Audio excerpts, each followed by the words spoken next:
תודה שחזרתם אלינו. אתם הולכים לפגוש את עודד, אבל כשאני פגשתי אותו לראשונה, ינואר 2014, בבית ספר בירושלים, הוא היה עודד. בזמנו תלמיד כיתה י"ב מתוסכל במערכת החינוך. היום הוא בוגר במכינת נחשון.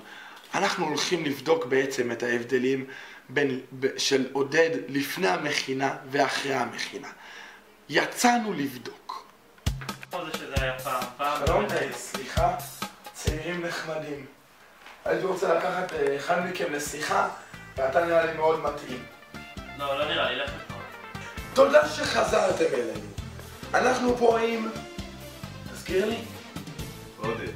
אנחנו פה עם עודד. לא עודד. עודד. אנחנו פה עם עודד. ברשותך, עודד, אני אשאל אותך מספר שאלות בתור תלמיד י"ב. אנא ממך, תענה לי מעניין. עודד, מה המוטו שלך? החיים הם כמו שווארמה. איפה שלא תסתובב, יחתכו אותך. איפה שלא תסתובב, יחתכו אותך.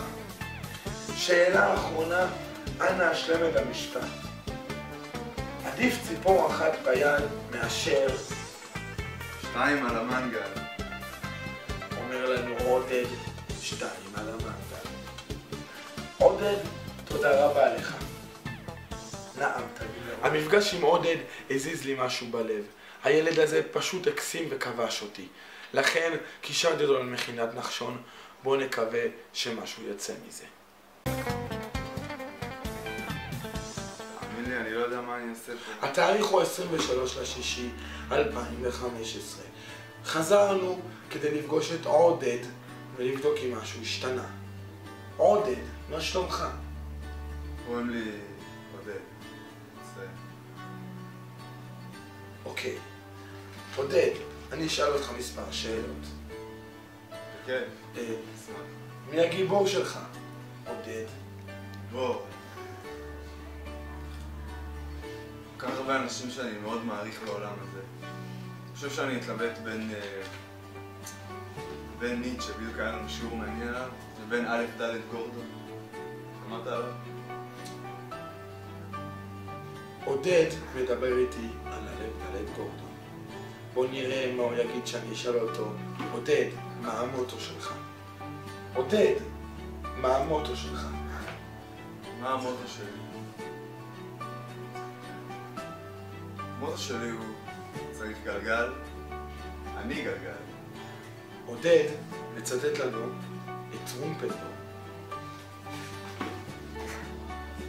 עודד, מה החלום שלך? החלום שלי? החלום שלי להיות קצין מוערך בצבא, בצבא ההגנה לישראל. החלום שלי לשרת את העם שלי בכבוד וגאווה. עודד מדבר איתנו על חלומות ציוניים מאוד מאוד יפה. עודד, ברשותך, רק עוד קצת. משלם את המשפט. אם תרצו... אין זו אגדה. עודד, שפעם דיבר איתי על ציפורים ומנגלים. היום אני מרגיש כאילו אני יוצא מהשיחה הזאת ממש כאילו יצאתי מהמרפסת בבאזל. תודה רבה לך עודד.